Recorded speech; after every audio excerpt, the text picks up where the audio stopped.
Bienvenidos a Corea para principiantes, este programa en el que os intentamos acercar a todos los aspectos de la cultura coreana.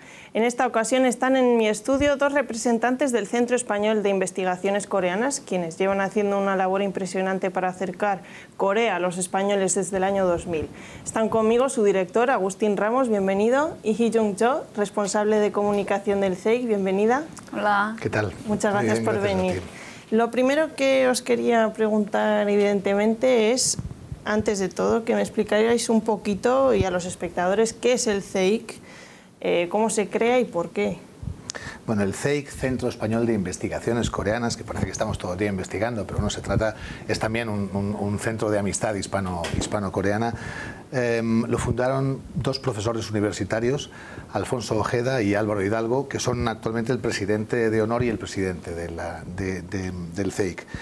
Y pues se juntaron fundamentalmente porque los dos fue a raíz de un trabajo que les encargó la Embajada de Corea, cómo se conocieron, pero los dos llevaban tiempo ya investigando sobre Corea, desde el punto de vista económico más Álvaro, el profesor Hidalgo, y desde el punto de vista más de derecho el profesor Ojeda, y pues empezaron a tener contacto y se juntaron y pensaron en crear una asociación que juntara a los llamados coreanistas, que es un término que casi ni existía entonces. El de hispanistas, lógicamente sí, pero el de coreanistas todavía, fíjate que me fijaba hace poco, el diccionario de la Real Academia no sale todavía, ¿no? O sea, que tenemos que conseguir. Y bueno, lista se puede decir realmente en cualquier país, ¿no? Especialista, que te especialices, ¿no?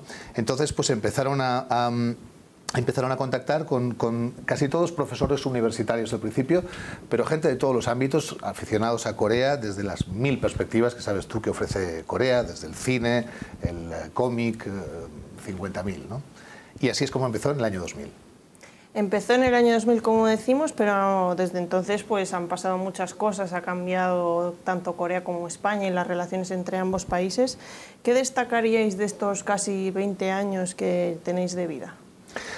Bueno, pues estos 20 años de vida, si nos remontamos más aún antes en el tiempo, por contarte otra cosa que ha hecho el CEIC, por iniciativa nuestra, tú no sé si sabes, tú sí que lo sabes porque sabes mucho sobre Corea, igual hasta más que yo, pero igual los espectadores no saben que el primer europeo que pisó tierra coreana, no solo español, sino europeo, fue Gregorio de Céspedes, un jesuita español en el siglo XVI, y el CEIC en estos 20 años, por ejemplo, una de las cosas que hizo fue, a iniciativa nuestra, tiene hoy en día una calle en Madrid, ¿no? como primer coreano. ¿Por qué zona está? Está por Vicálvaro, me parece. Fue hace tiempo ya, yo no estaba en el CEIC todavía, fue hace tiempo, sí. Pero creo que está en Vicálvaro, una calle que se llama Gregorio de Céspedes.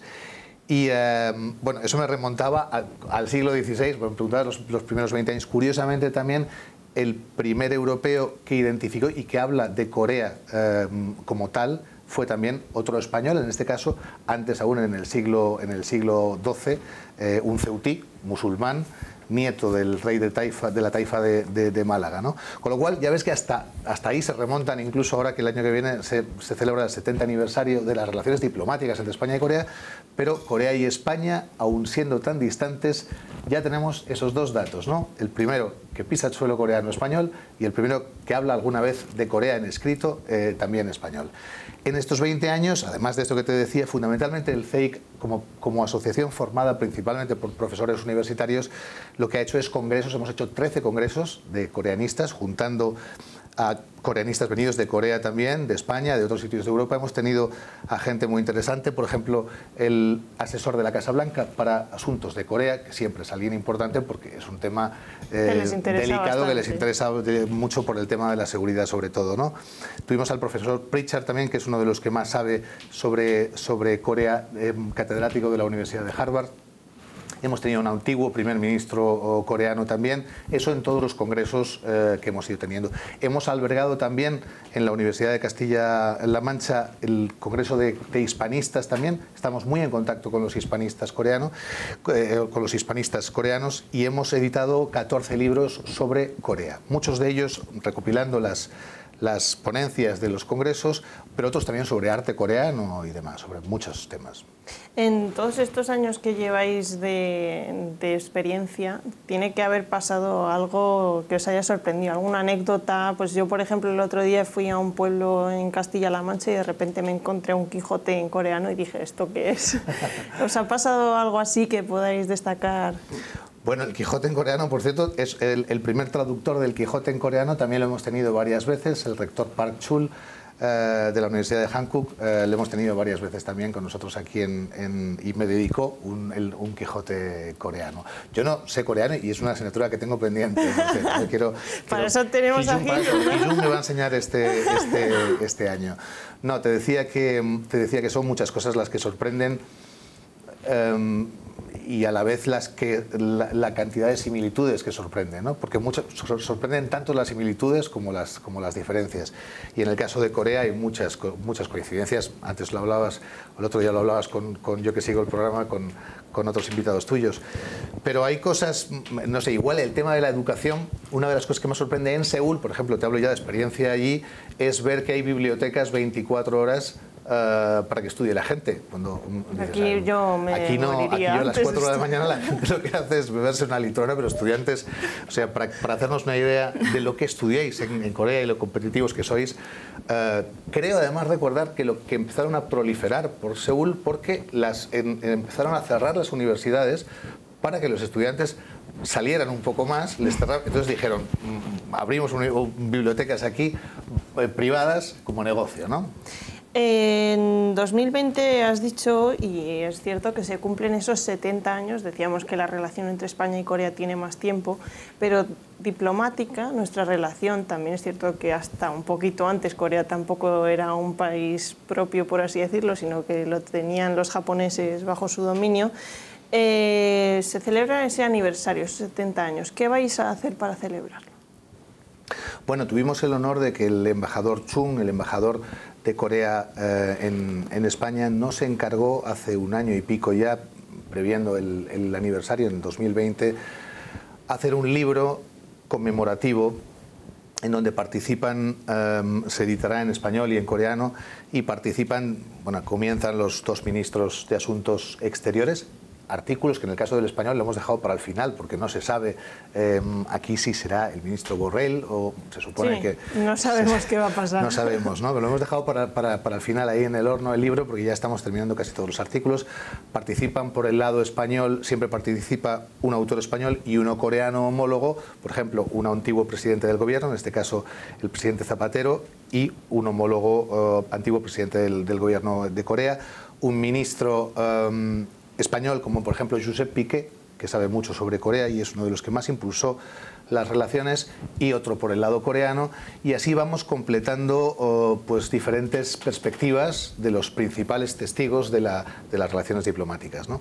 Hemos querido además, para que no solo sea un libro de políticos y de diplomáticos, reservar un espacio final donde también hablaremos de este programa tuyo, dedicado a lo que se llama la diplomacia de la ciudadanía en general, ¿no? Hoy en día las relaciones diplomáticas no la hacen solo los diplomáticos, sino también pues desde jugadores de fútbol hasta bailarines, artistas y demás. Creo que luego tienes una invitada bailarina, ¿no? Sí, estás ahí, ya sabes demasiado. Bien, y entonces pues vamos a dedicar a eso y a las redes sociales, que también es importantísimo lo que hacen las redes sociales. Y Hee-jun se va a ocupar especialmente de eso, me está ayudando mucho. Eso, Hee-jun, que te he visto, de momento solo te has dado por bienvenida. Cuéntame, aparte de ese libro del que nos está hablando Agustín, estáis editando otros libros. ¿Cuáles son? Bueno, que puedo mencionar el libro con Kotra. Estamos preparando un libro sobre la inversión extranjera directa en Corea. Por eso últimamente estamos haciendo las entrevistas con los empresarios españoles para escuchar su historia. Y me parece muy interesante escuchar la diferencia entre los trabajadores coreanos y españoles. Y un día fuimos a una empresa que para escuchar su historia de director de la empresa, y él dijo que los coreanos son muy preparados y muy organizados, pero lo que pasa es que los coreanos, que a él le costaba un poquito entender lo que los coreanos quieren decir. O sea, me refiero a que ellos no dicen tan directamente que no. Nos decía que hay que adivinar lo que quiere un coreano. Es verdad, en general pasa con todos los orientales que son pues, más reservados, ¿no?, en sus sentimientos y normalmente tienden a empatizar, tienden a decir que sí, y eso era curioso, ¿no?, porque nos decía que es verdad que es un problema muchas veces en el mundo de la empresa. Hace falta una comunicación ágil, ¿no? A veces el empleado le tiene que decir al jefe una cosa, le tiene que decir la verdad, pero ahí va a ser más difícil. Sí, quizás ese respeto y esa jerarquía que sabes que tiene el pueblo coreano, y luego pues por ese miedo a no decir que no, ¿no? Nos contaba, pero es verdad que estos días estamos entrevistando. KOTRA es, como sabes, el ICEX coreano. Para quien no lo supiera, yo sí lo sé, pero ellos sí que lo sabías, lógicamente. Sí. Y entonces pues con ellos estamos haciendo la experiencia de las empresas españolas en Corea, que no son tantas todavía. La más conocida, como sabes, es Zara, que a los coreanos les encanta, claro, además, sí. Pero hay otras muchas más, y curiosamente del sector tecnológico y energético, ¿no? alimenticio por el tema de la comida también, que hay mucha empatía entre españoles y coreanos, pero del sector de las energías renovables y tecnológicas, yendo a un país como Corea, que es súper tecnológico. Aún así les vendemos tecnología. Aún así les vendemos también tecnología y colaboramos con ellos en eso. Y estos días lo estamos pasando bien, ¿verdad? Entrevistando a los todos, además, hablando maravillas de Corea, porque eso sí es cierto, ¿no? Sí, también me interesa mucho como su sensación hacia Corea y la diferencia entre dos países, escuchando su historia como en el aspecto más profesional. Claro, porque al final no solo en lo que es histórico puramente, sino en lo económico, lo empresarial, nos diferenciamos, pero también tenemos esas similitudes. Estáis hablando mucho de intercambio, de relaciones entre ambos países, y vosotros habéis ayudado, estáis ayudando también al intercambio con universitarios. ¿Me podríais explicar qué sorpresas nos esperan en ese campo? Mira, el intercambio de universitarios es fundamental y es una pena que España... Aquí uno de los mejores, siempre se cita como uno de los mejores inventos de la Unión Europea ha sido el Erasmus, porque es fundamental que que los estudiantes se conozcan y conozcan otros puntos de vista para luego desarrollar ideas de negocio también. Los coreanos, por ejemplo, lo hicieron, y es una de las razones que se explica siempre del milagro económico coreano, es la cantidad de coreanos que salieron entonces a estudiar a Estados Unidos y a otras universidades europeas y conocieron todo este entramado que luego les ha servido para vendernos Samsung y LG a todos, ¿no? Porque ese touch hay que conocerlo viajando, ¿no? Bueno, pues los europeos hemos viajado muy poco a Extremo Oriente. O sea, desde que Marco Polo inició el camino, no somos muchos los que hemos ido para allá, y es fundamental que vayamos. Cada vez son más los españoles, los estudiantes españoles. Yo soy profesor de la Universidad de Castilla-La Mancha. Hace unos meses que hicimos otro congreso del CIKI, estaban todos emocionados descubriendo Corea como un país al que poder ir, porque además van a poder estudiar en inglés también, o sea, que cosas que no saben, ¿no? Entonces, Extremo Oriente empieza a ser una opción, y Corea, pues lo sabemos tú y yo, es una cara muy amable, una puerta de entrada muy amable para conocer Corea. Cada vez hay más, y en Toledo, que además está lleno de turistas, ya empieza a haber estudiantes también. En ese ámbito también influye mucho el programa de Working Holiday, ¿no? Tú, Hee-jung, que has estudiado también aquí en España, has estado aquí como estudiante, ¿no? Sí. Y sigues estudiando, estás con tu proyecto de fin de máster, ¿no? Creo que es. ¿Qué nos puedes hablar de ese acuerdo Working Holiday, de cómo funciona, qué estáis haciendo a ese respecto? Pues el Working Holiday entre dos países se firmó el año pasado, y es como un programa que los jóvenes entre dos países pueden conseguir el visado que les permite trabajar, estudiar y viajar. Por ejemplo, en el caso del visado de estudiante, que los jóvenes no pueden trabajar, pero con este visado de Working Holiday ellos pueden tener experiencia profesional estudiando el idioma. Creo que la mejor manera para aprender un idioma es vivir ahí, conociendo a la gente local. Así que creo que este programa puede beneficiar a aumentar el intercambio entre dos países. Sí, básicamente es un intercambio muy bueno entre ambos países y que facilita, ¿no?, esa posibilidad de que los estudiantes puedan ir y venir y conocer, ¿no?, porque trabajas pero a la vez estás de vacaciones, como el nombre dice, ¿no?, Working Holiday. Claro, es hacerlo más accesible a todo el mundo, porque incluso te puede financiar el viaje, ¿no? No vas a ir ahí para ganar dinero, para forrarte en 2 meses, pero sí para poderte pagar tu viaje, y no solo ya eso, sino tener experiencia entre coreanos, porque la mejor forma de conocer un país es precisamente adentrarte en la sociedad, ¿no? Y la idea es estupenda. Todavía poca gente lo sabe, con lo cual animamos a los españoles que estén pensando en qué hacer, que normalmente Corea... ¿Hasta qué edad más o menos se puede hacer? Hasta los Entre 30. 18 años y 30 años. 30 años, sí. O sea que tenemos margen los que todavía estamos ahí. Hay que cumplir una serie de requisitos enseguida. Hoy en día cualquier estudiante en Internet lo va a ver en la página de la embajada, en la misma. Mientras no tengas tuberculosis o algo así muy bestia, ¿no? No sé, ¿hace falta certificado médico ahora que lo dices? Pues... No creo. Puede ser un requisito. ¿Sí? Depende, yo creo que para Corea hace falta ¿Sí? un certificado médico, pero es lo básico, ¿no? Si llevas puestas vacunas del tétanos, de cosas básicas, sí, si no tienes enfermedades que están prácticamente erradicadas en nuestro país, bueno, lo básico para poder ir a otros sitios en que procures un... Sí, creo problema. Que para tener el visado durante largo plazo, porque en el caso de Working Holiday también dura 1 año, entonces te piden algo de médico, como un requisito. Pide un seguro médico, lógicamente sí, tienes que estar, o sea, no deja de ser un visado que te hace estar una temporada más larga y necesitas un certificado médico. Sí, pero eso son varios requisitos. Lo importante es que está este esquema, que es recíproco también para que los coreanos vengan a España y que bueno, va a hacer que mucha gente conozca ese anime, ¿no? Os quería preguntar también cómo han ido cambiando los objetivos del CEIC con los años, porque empezaríais en el 2000, prácticamente habría mucha gente que no conocería Corea, pero yo creo que poco a poco, pues también con vuestro trabajo, ¿no?, se va conociendo más Corea aquí en España y a lo mejor ya no tenéis tanto que dar a conocer Corea en sí, sino pues lo que decimos, esta Working Holiday, programas más específicos, ¿no? Claro, es lo que queremos hacer ahora y para lo que también estamos incorporando a gente joven también como Hee-jung, que es la gente que trae también las ideas. O sea, hasta ahora el CEIC había sido una organización muy centrada en el ámbito académico para entrar en contacto con otros profesores y compartir experiencias de investigación en muchos campos, pero hemos visto que efectivamente España necesita entrar en Extremo Oriente más y que hemos querido ampliar el ámbito de actuaciones del CEIC. Participamos también en un programa de radio, queremos ser representantes un poco de la marca Corea en España.